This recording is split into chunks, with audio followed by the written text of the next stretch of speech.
أعوذ بالله من الشيطان الرجيم بسم الله الرحمن الرحيم الحمد لله رب العالمين وصلى الله على محمد وآله الطاهرين لا سيما على بقية الله في الأراضين ولعنة الله على أعدائهم أجمعين من الآن إلى يوم الدين أما بعد فقد قال أمير المؤمنين علي بن أبي طالب صلوات الله وسلامه عليه بسم الله الرحمن الرحيم الصبر صبران صبر على ما تكره وصبر عما تحب۔ حضرات کرام السلام علیکم ورحمۃ اللہ وبرکاتہ۔ الحمدللہ گھر بیٹھے نے جو بلاغہ سیکھی ایک عنوان سے آج ہم کلمہ نورانی امیر المؤمنین علی بن ابی طالب علیہ السلام کے 55 نمبر تک پہنچ چکے ہیں، اور ان بیانات کا اور ان کلمات نورانی کے تلاوت کرنے کا ہدف صرف اور صرف یہ ہے کہ ہم خود اپنے نام اعمال میں ثواب اور اجر میں اضافہ کر سکیں، یا یہ کہ جو نو وارد طلبہ ہیں یا وہ لوگ کہ جو صحیح معنوں میں نہج البلاغہ تک رسائی نہیں پا سکتے ہیں، ان تک یہ بیانات پہنچ جائیں، تاکہ مختصر طور پر ہم بھی ایک بار کلمات قصار امیر المومنین کی طرف توجہ دے لیں اور دوسروں تک بھی اپنی باتوں کو مولا امیر المومنین کے الفاظ میں پہنچا سکیں۔ ظاہر سی بات ہے کہ یہ بیانات علماء افاضل اور وہ لوگ کہ جو صاحبان فکر و نظر ہیں ان کے لیے نہیں ہے۔ صبر کی 2 قسمیں مولا امیر المومنین نے بیان فرمائی۔ پہلے صبر علی ما تکرہ، ان ناگوار حالات پر صبر کرنا کہ جو انسان کے سامنے پیش آتے ہیں۔ بسا اوقات انسانی زندگی میں ایسے حالات آ جاتے ہیں کہ جو ناگوار ہوتے ہیں، ناپسندیدہ ہوتے ہیں، اور انسان انہیں نہیں چاہتا کہ وہ ان کی زندگی میں آئیں۔ ایسی صورت میں ضبط کرنا اور مرضی معبود کے مطابق عمل کرنے کا نام صبر ہے، اور یہ انتہائی مستحسن ہے۔ کلن صبر ایک ایسا عمل ہے کہ جو نگاہ خداوندی میں محبوب و مستحسن ہے، اور صبر کے ذریعے سے ہی انسان اپنے آپ کو درجات متعالی تک پہنچا سکتا ہے۔ تو خوب، صبر کی 2 قسمیں ہیں۔ پہلی قسم یہ ہے کہ انسان ناگوار حالات پر صبر کرے، ناخوش حالات اور مصائب میں اپنے آپ کو مضبوط رکھے اور حرف شکوہ زبان پر نہ لائے۔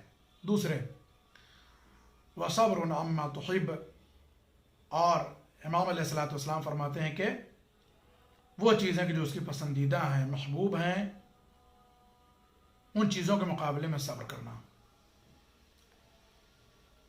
یا اگر مختصر طور پر آپ ان دونوں قسموں کو سمجھنا چاہتے ہیں تو 2 حالتوں پر صبر کرنا۔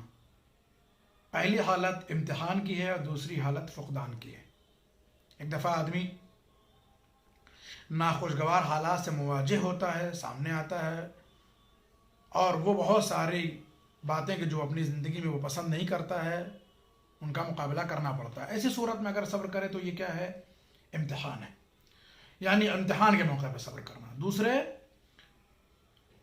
وَصَبْرٌ عَلَى مَا وَصَبْرٌ عَمَّا تُحِبُّ، اور ان چیزوں پر صبر کرنا کہ جو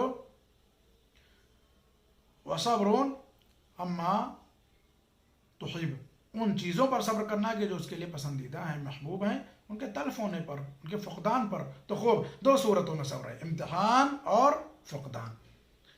صبر کے ذریعے صحیح معنوں میں صبر واقعی ہے کیا سمجھنے تو صبر کے ذریعے واقعی انسان کیا ہے؟ اپنی ہستی میں نکھار لے آتا ہے، قربت خداوندی جو وہ کیا ہے؟ حاصل ہوتی ہے صبر کے نتیجے میں۔ صبر خاصان خدا، صاحبان عصمت و طہارت و عفت کا خاصہ رہا ہے۔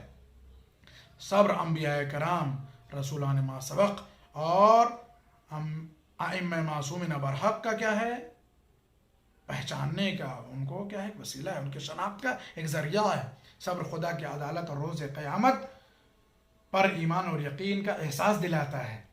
صحیح معنوں میں صبر کرنے سے انسان کو سکون قلبی کا احساس بھی ہوتا ہے۔ امام علیہ الصلوۃ والسلام کے ارشاد گرامی کے مطابق صبر کی 2 قسمیں ہیں، یعنی اگر کبھی حالات ناگوار و نامناسب ہوں تو اس پر بالرضا الہی کے لیے صبر کرو، اور مصیبتیں آئیں خدا کی رضا کے خلاف زبان پر حرف شکوہ بھی نہ آنے پائیں، جزا و فضا نہ کرے، آدمی جو ہے وہ واویلا نہ مچا دے کہ اللہ نے جو ہے وہ اتنے خراب حالات ہمارے لیے کیوں رکھ دیے ہیں، اس پر جزا و فضا نہ کرے۔ اور دوسری قسم، اگر کوئی پسندیدہ چیز تلف ہو جائے تو بھی خوشنودی پروردگار کے لیے خاموشی اختیار کرتے ہوئے صبر کا مظاہرہ کرے۔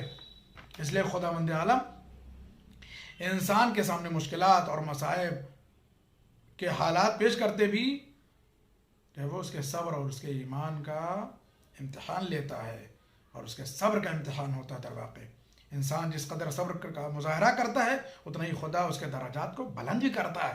صبر کے فائدے ہیں، صبر کا سب سے بڑا فائدہ یہ ہے کہ جتنا انسان صبر کا مظاہرہ کرتا جاتا ہے اللہ اس کے درجات کو اتنا ہی کیا ہے بلند کرتا جاتا ہے۔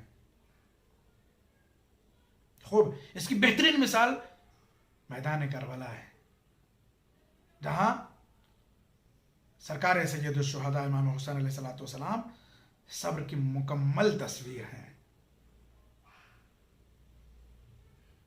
کہ جہاں آپ نے محبوب اشیاء جگر کے ٹکڑوں کو بھی اللہ کی راہ میں قربان کر دیا، اور مصائب میں بھی صرف اور صرف رضا الہی کے لیے کیا ہے صبر کرتے رہے، ناخوشگوار حالات میں بھی اللہ کی مرضی کے لیے صبر کرتے رہے۔ بہت ساری باتیں اس سلسلے میں کہی جا سکتی ہیں، لیکن چونکہ بیان زیادہ طولانی نہ ہو جائے، دیکھنے والوں کو سننے والوں کو زیادہ تکلیف نہ، اس لیے صبر کے سلسلے میں بہت ساری باتیں جو وہ کی جا سکتی۔ قرآن کریم میں ایسی بہت ساری آیتیں ہیں جو صبر کرنے والوں کے لیے خوشخبری لے کے آتی ہیں، جو مژدہ ہیں صبر کرنے والوں کے لیے، ان کے لیے اجر عظیم کا اعلان کرتی ہیں۔